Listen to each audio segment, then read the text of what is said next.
So you've come here for the truth. Well, we've got the truth and nothing but the truth. Here are your hosts, Robert A. Bianchi and David J. Bruno. Welcome to WMTR Radio's Nothing But the Truth with Bob Bianchi and Dave Bruno every Saturday on the radio at 10:30. Dave, podcast dropping on Wednesdays. It's two lawyers talking about, of all things, not the law, but mindset. And Dave and myself just got done giving TEDx speeches. We were very proud of that. And we met an awesome group of people. Dave, let's get into our guest. Yeah, first one up. One of the people that we met at the TEDx experience, Trent Clark. Trent is the founder of Leadershipity.com, is a courage coach. He's dedicated to empowering people to reach their goals, peak performance, and attain their goals through measurable leadership and team development. One of the things that I was most impressed about with Trent is that he rocks World Series rings. Yes, he was a strength and conditioning coach for multiple Major League Baseball teams that won the World Series. And I got the opportunity to put one on my finger, Bob, when we were at that Willy Wonka. And wow, is that massive and exceptional? Man, Trent, it's great to have you on. And if you could just start off, just introduce yourself to our audience, please.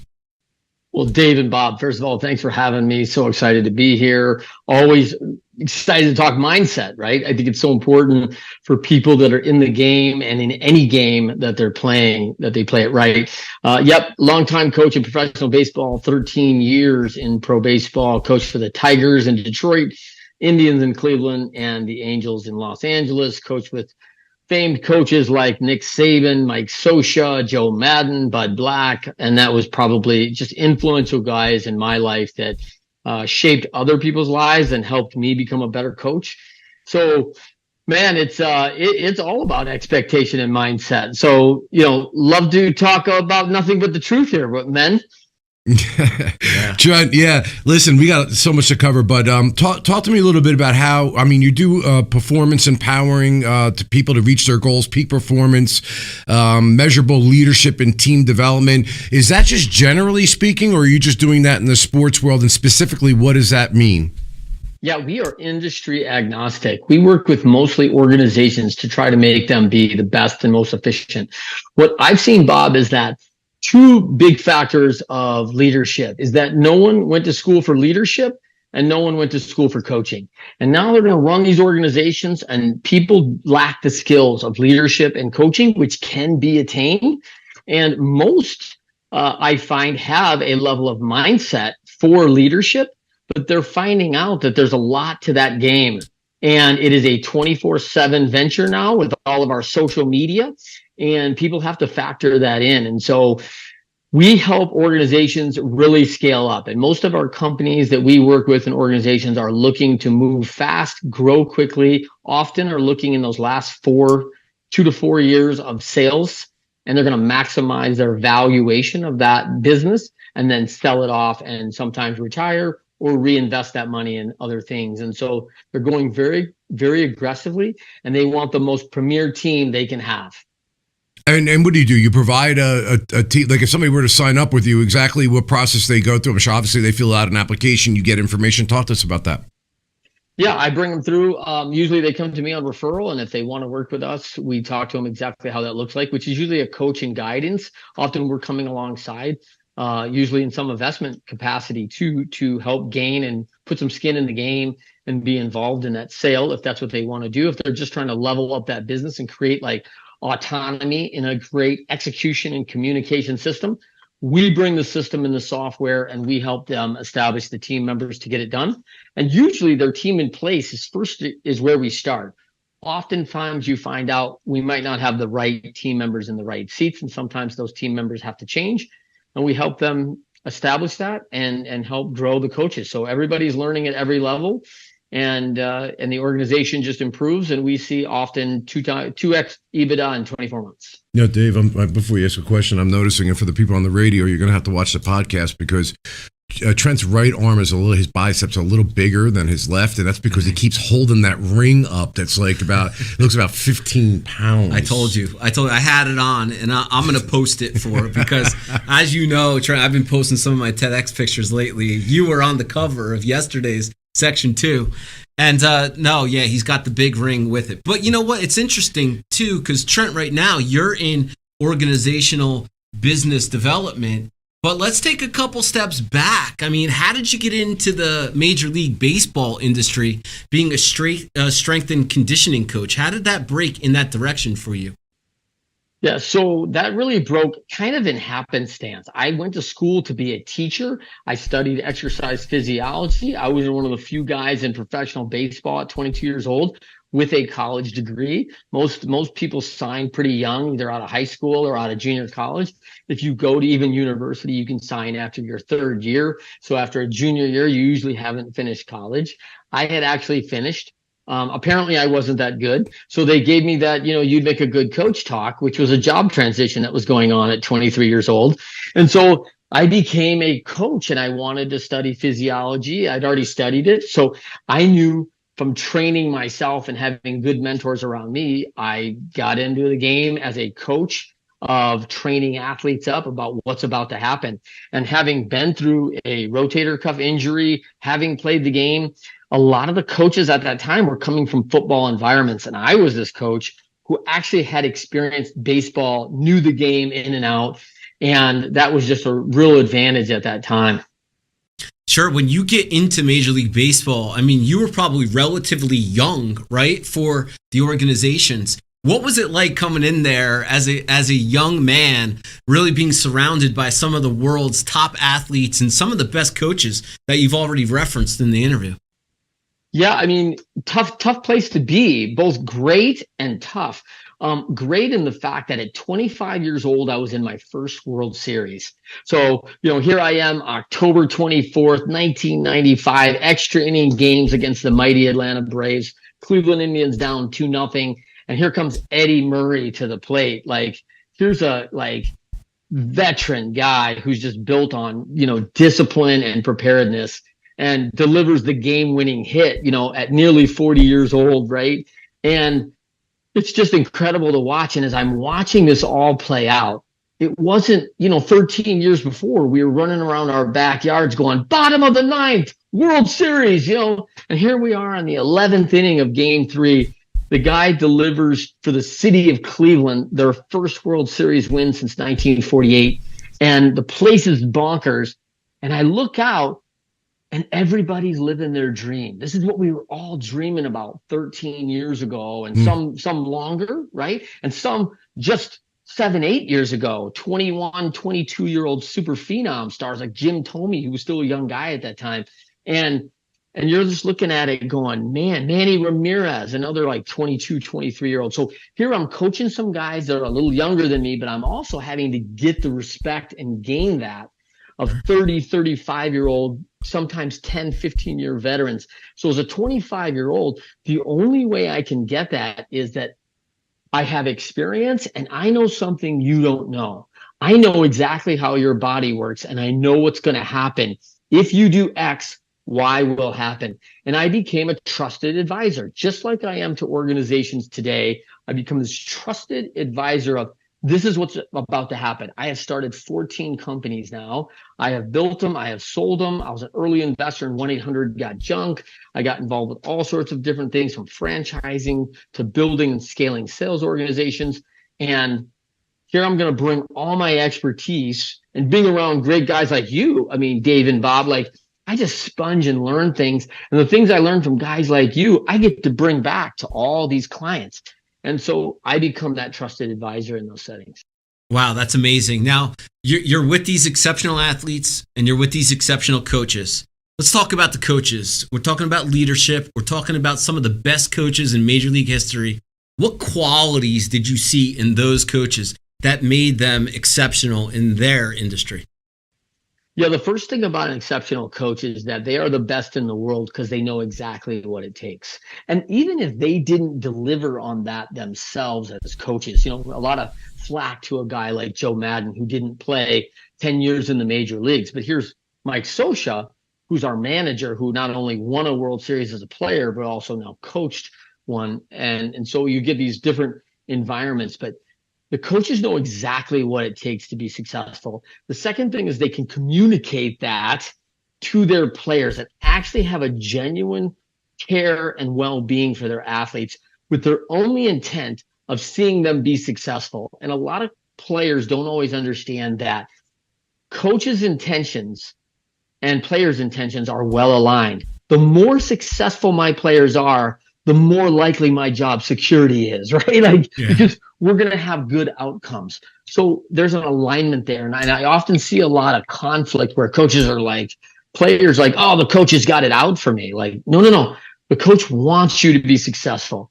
The third thing that I think is absolutely crucial that I really saw set by a couple coaches that I played for, but where I saw it as a coach was Nick Saban. Setting expectations was so critical.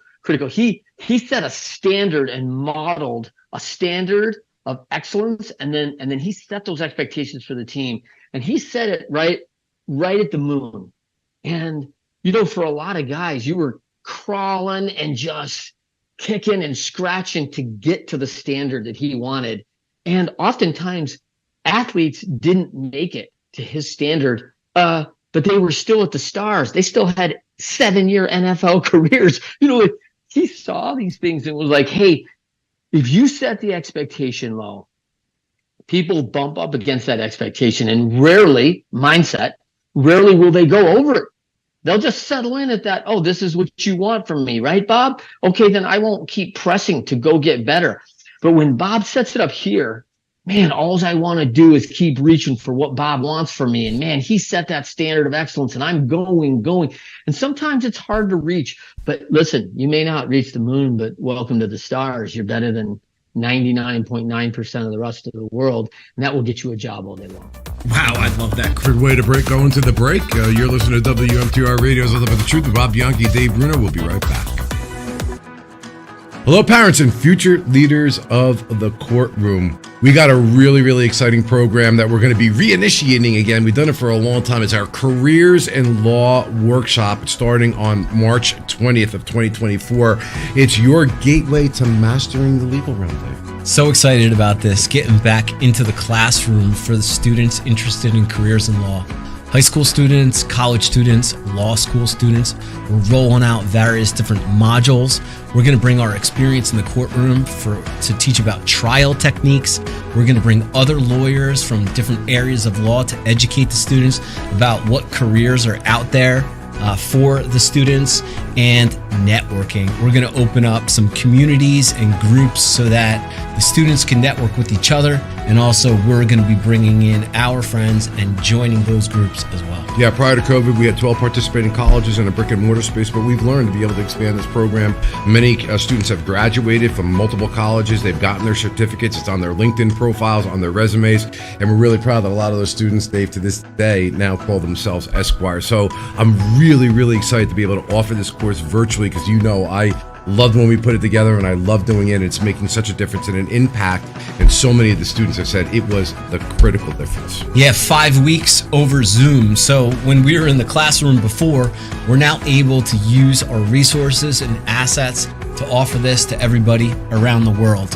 And we're sitting here in our studio for Nothing But the Truth podcast, which is going to be used, and we're going to have the cameras and the microphones, and we're really, really excited.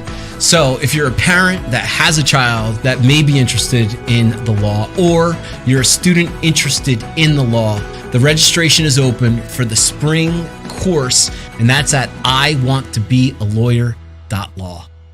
Hope to see you there.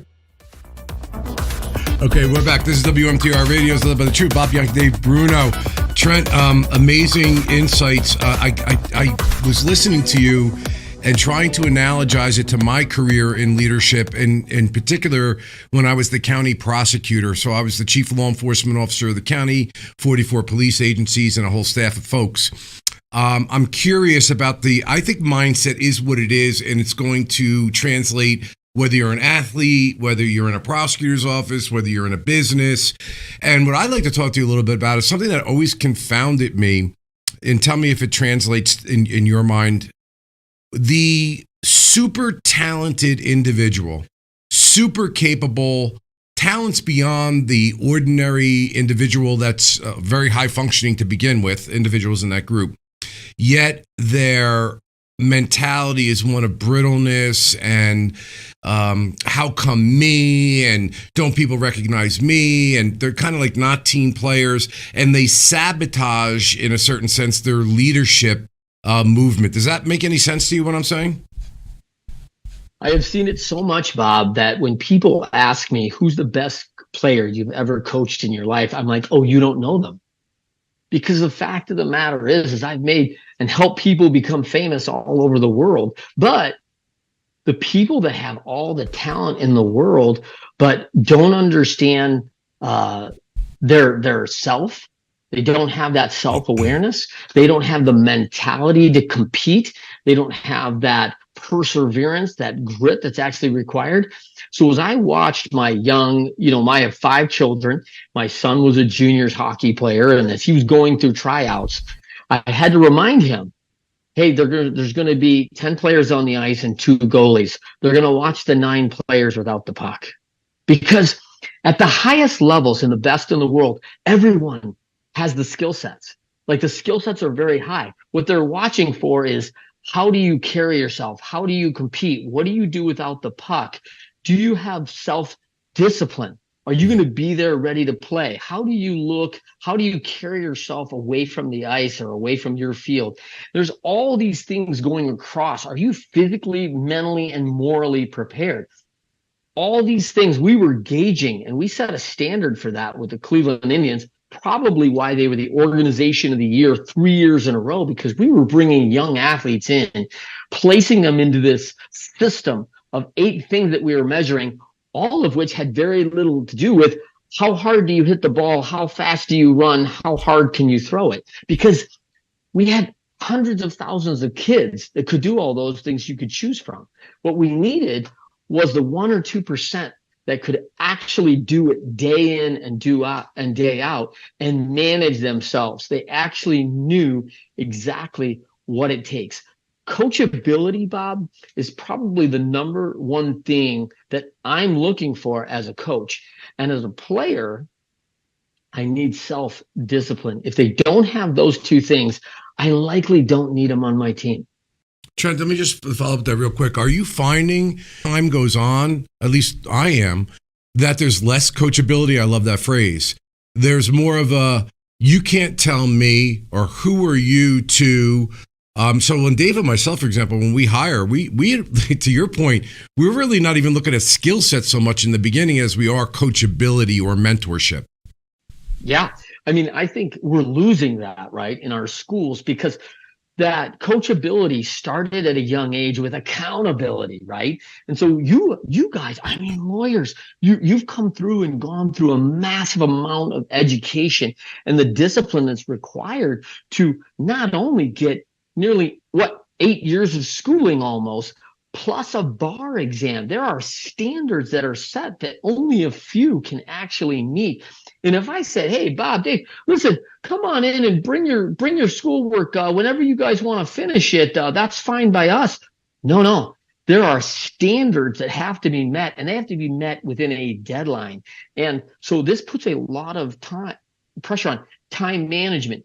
And teachers are accountability partners, but you learn coachability from teachers. Can I take the information that you know and bring it into myself, process that information, and then bring it to other people?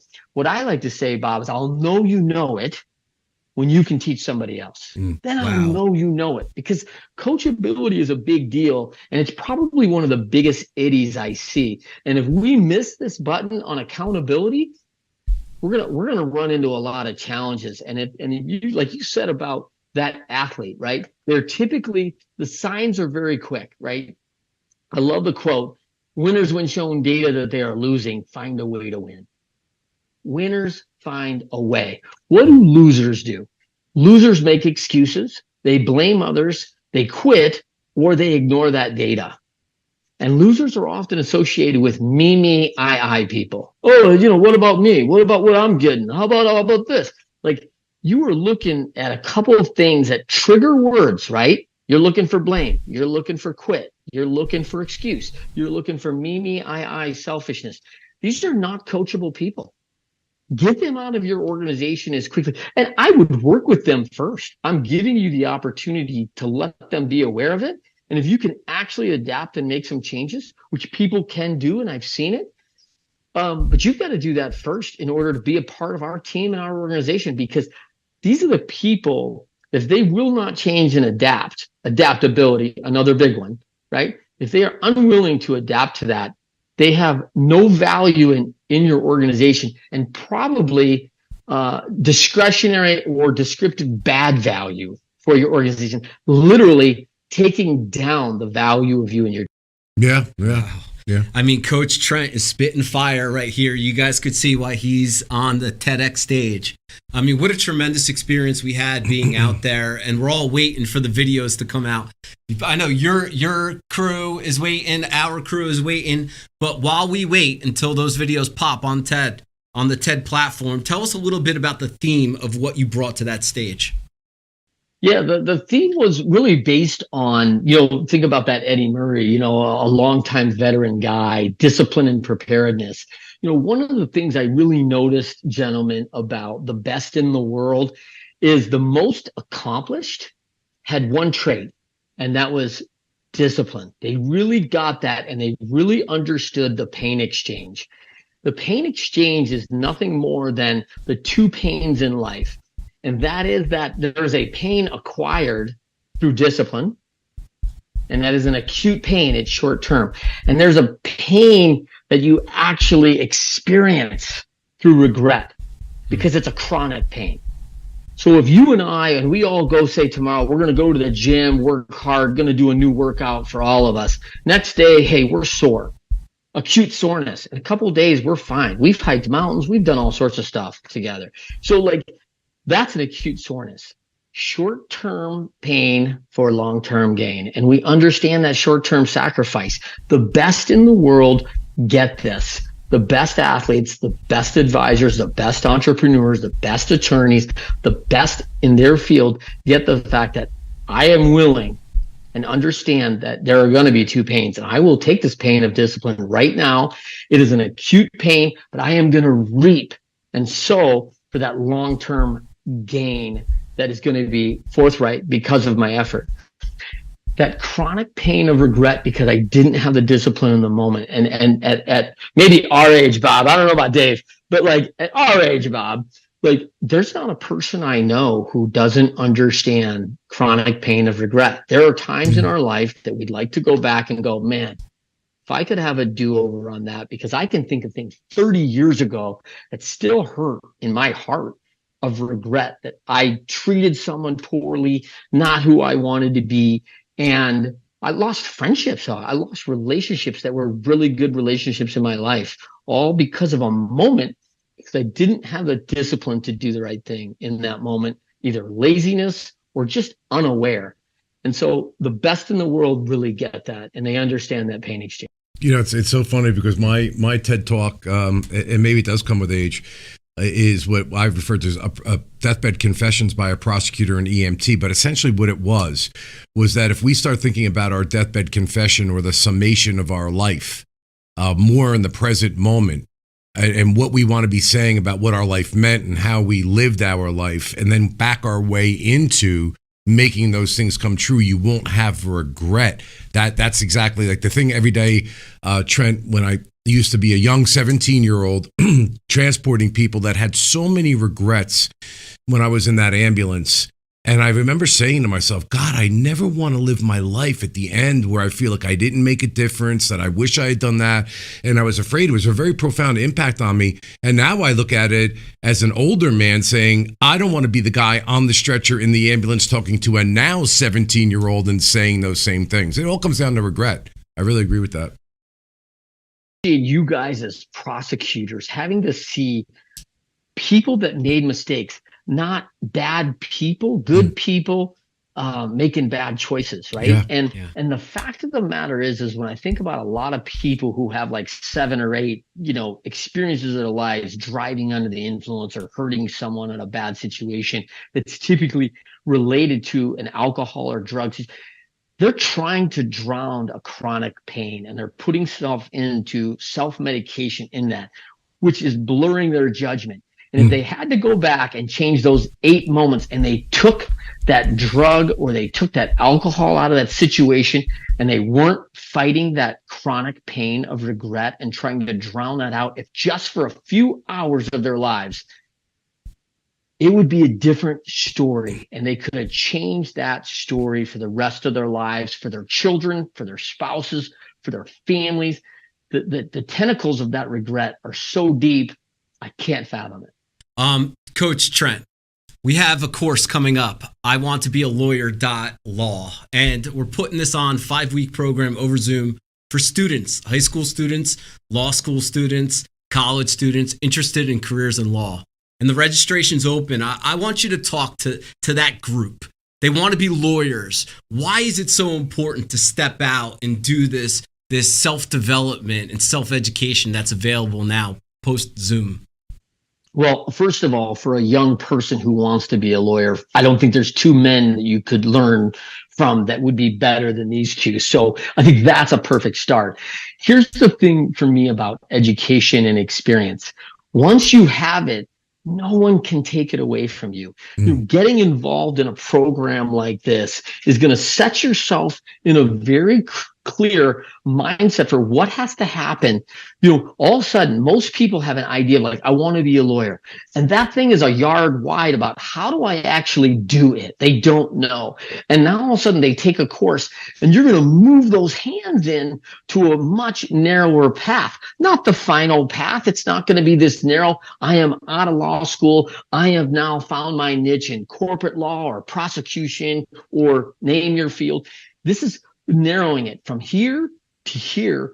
And why wouldn't I want to gain that experience and find out about me, find out about my style, find out about how I'm going to make the greatest impact?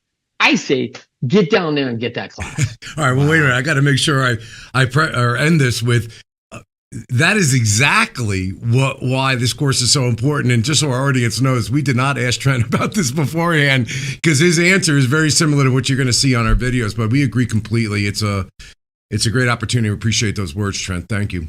Yeah, Trent is bringing the heat. What an excellent interview, and we look forward to seeing you. I don't know. Maybe we like to have you speak to our students. I'm just saying, you never know. I would welcome Coach Trent to our students. I mean, just the experience that you've had with the teams and the coaches and the top athletes in the world, Trent. You're always welcome on any one of our stages. Yeah, and certainly on the show, Trent. Thank you. Okay, well, that's WMTR Radio's Nothing But the Truth. Wish we had more time. Maybe we'll come back again every Saturday, 10:30. Dave, where can they find the podcast? NothingButTheTruthPodcast.com. New website coming out. We're taking video. We're putting it on the podcast platforms as well. That's the place, NothingButTheTruthPodcast.com, where you can see this interview and many, many more. Coach Trent, it's been a pleasure. Can't wait to see that TEDx speech that you gave. Thanks for having me, guys. We're the Bianchi Law Group, a team of former prosecutors and certified criminal trial attorneys. But here's the thing. He put himself in a box when he said... Relied on by CNN, Fox News, MSNBC, Law and Crime, and news leaders across the country for our criminal defense expertise. In a search warrant, you have to have probable cause that a crime's been committed and there's evidence in a particular place. When you need a law firm with courage, compassion, and the commitment to fight for you, call the Bianchi Law Group today.